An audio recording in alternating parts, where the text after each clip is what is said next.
Okie doke. This is Tesla. What a beautiful Tesla it is. Okay. Um, let's see. This was our price target for Tesla this year. I did not think that we would go straight to it. I thought that we would have some sort of a blow off move in early Q1 and then we'd have a flash crash down into this. And instead, we kind of just chopped down into it. Very ugly. Very kind of ugly. It's not healthy either to the upside or the downside, quite honestly, the way it played this out. But the fact that we were looking at the stock market and its pattern and everything else like that, and the fact that Tesla on the 24th did this the same day that the VIX had all of its news feeds and algo prints, and the VIX went from 31 to 37 when the market dropped huge, was a huge contrarian print. And the fact that Tesla did this on the day, it gaps down into it with an open red on the 30-minute. It drops into it, bing, gets a dark pool trade, reaction up on it, drops into it again, and then you just get a full high volume candle right off of it. This was such an obvious bottom. It's crazy. What this is the SPY inclusion price last year. It is a huge algorithmic driven support and resistance line. And so what this will do, this will behave as a magnet, both support and resistance for a couple of years now. Okay. So this is where it's included. As soon as it was included, momentum peaked.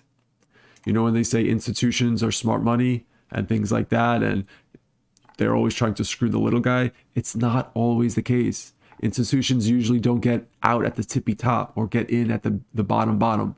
They usually get out towards the top of wave threes, and then it pulls back, and then you get the final wave higher into the wave five, which is usually the retail. They never, not never, but they're not usually the last ones out and the first ones in. So the fact that they're getting in here and this is peak momentum, it's tough for them. Eventually they're going to need to go through a lot of consolidation before it takes a nice big rip higher. What I see here, this happened, it consolidated, grinded on this all year, finally broke out. Now we finally retested it from the top side. That is a bullish trigger. If you remember the start of the year, the first day of the year, it literally exploded huge. It just ripped. Okay? That's the momentum into the zero line. This is pricing in future volatility. Inverse head and shoulder puts that at about 1200, which is just under all-time highs. Personally, I think that this breaks all-time highs before we get this correction in May or the summer. How high it goes, it will depend on how fast this goes, how everything looks and things like that. But I see that happening.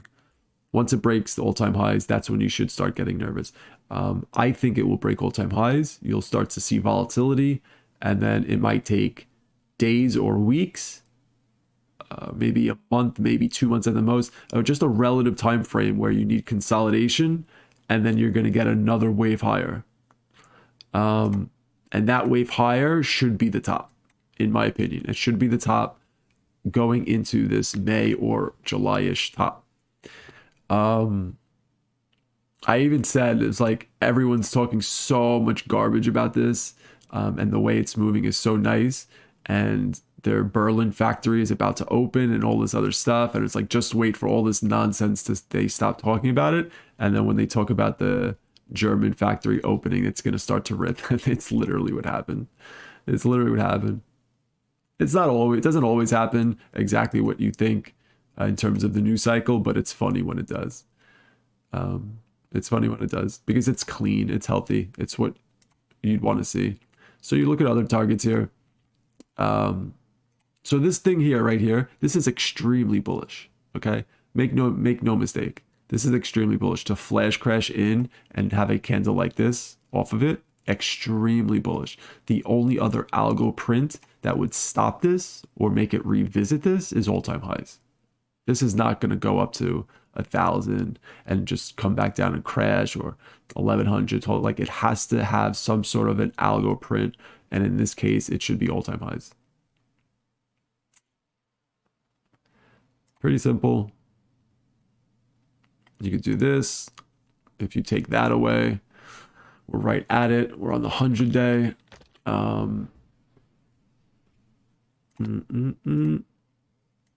Weekly, we crashed below the 50 and bounced off of it.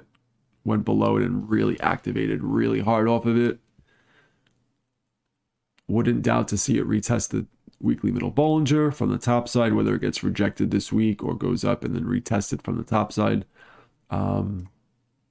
There's that.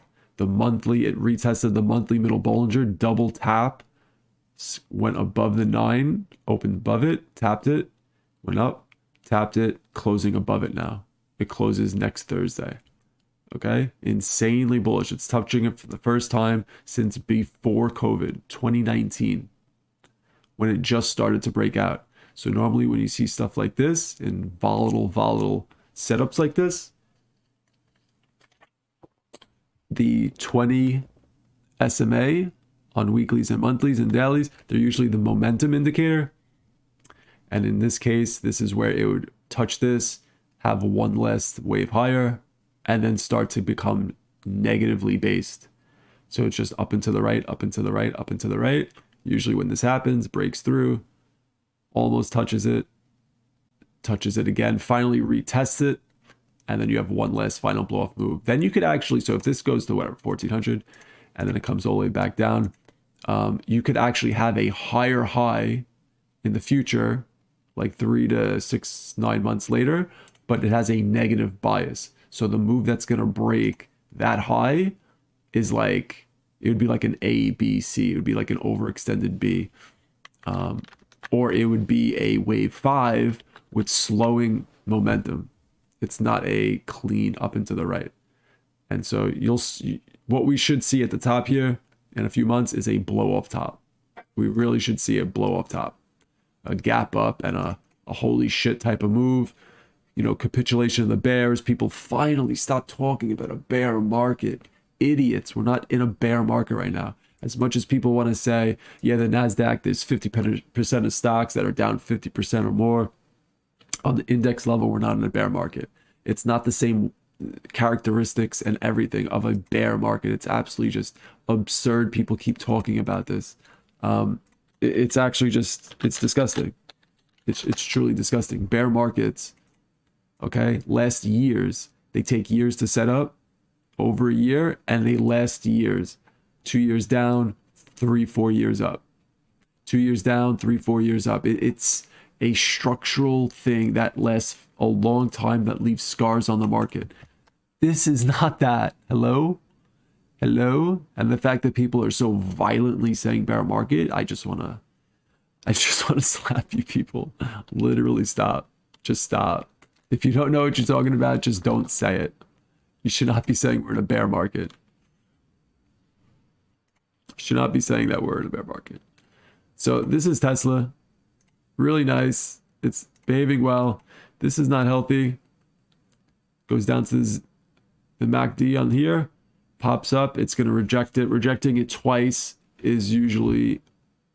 So it rejects it once, rejects twice. The third time it usually doesn't reject it. So if you get this pop here, you're looking for a top on this rally here, because the next time it rolls over, it's not going to reject it. So again, blow off top. The yearly is the yearly. Quarterly, super overbought. 93 on the quarterly. Usually when you get MACD prints, especially on big time frames like the monthly and the quarterly or the yearly, see how smooth that looks? See how this looks like an outlier this year? It's like flattening out and then you pop up. This is this is like a stabilizer to the upside. It's irregular. It's not part of the wave cycle. It's stabilizing for volatility. So what you should end up seeing is this start going down. Then the thing about it is that this is so high, right? This is so high that even slight movements to the upside will produce higher highs. So even if we start trailing negatively, If it does that and then it goes up for 1 quarter, you can get a higher high in terms of price. So it's not the end of the world, but you need to acknowledge where you are in the wave cycle. If you're buying Tesla at 900, thinking it's going to make another run to 2,000, 3,000, you need to understand that probably is not going to happen for a couple of years. You need to understand where you are in the wave cycle and your expectations and things like that. In fact, there's an article that came out said the next 10 years, you should expect 0% in the S&P returns. I actually agree with that. I actually think there's going to be a shitstorm. I've talked about this with the VIX and everything we've talked about. It will be a shitstorm. But I also do think that before that big correction happens in a few years, Tesla will go above 2,000. So you will get the returns, but I also think that in the bear market, Tesla can fill this 420 gap. I have an alarm at 360, and there is a sexy gap right here. This looks like a wave 4. This looks like a wave 5. And so if you have a major wave 4 off of one of these tops, it's possible that this is the bottom. Whether this is the bottom right here, or this is the bottom, this area. So somewhere in the next 1 to 2 years, 2023, I think that Tesla can go from like 1,400 back down to like 500-ish, or maybe that 400 gap. And what better way to have a bottom in Tesla at 420.69 than the gap at 420.69? All right. Well, that's Tesla. Possibly see a retest of this, right? This is the previous high the other year. We retested it, violently bounced off of it, and overextended to bounce off this. Now we finally broke above it.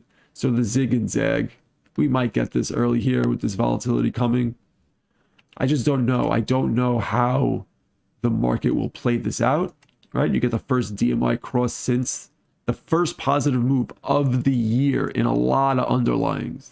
A lot of underlyings. The first true positive move. So do you get this first positive move and it accelerates because this was so coiled out, or do you get the retest? Could happen tomorrow. It could happen in a couple of days. This kind of flushes out and then you get a retest of it. Kind of like this, like it goes out for a couple of weeks and then it retests it and it goes a bit lower. So we don't know the exact path, but what do we got? So it might retest like the 20 or retest the top at DERF. It might retest the 50, which also coincides with the previous high. 29. So hold on to it, let it run, buy a dip if you get so lucky. We called this out literally at the bottom here, and right here when it started to rip on the Fed day. Everything is like really, really nice. And yeah, I think that's it for Tesla. And then I'll talk about GameStop next, which was one hell of a goddamn trade. All right, be right back.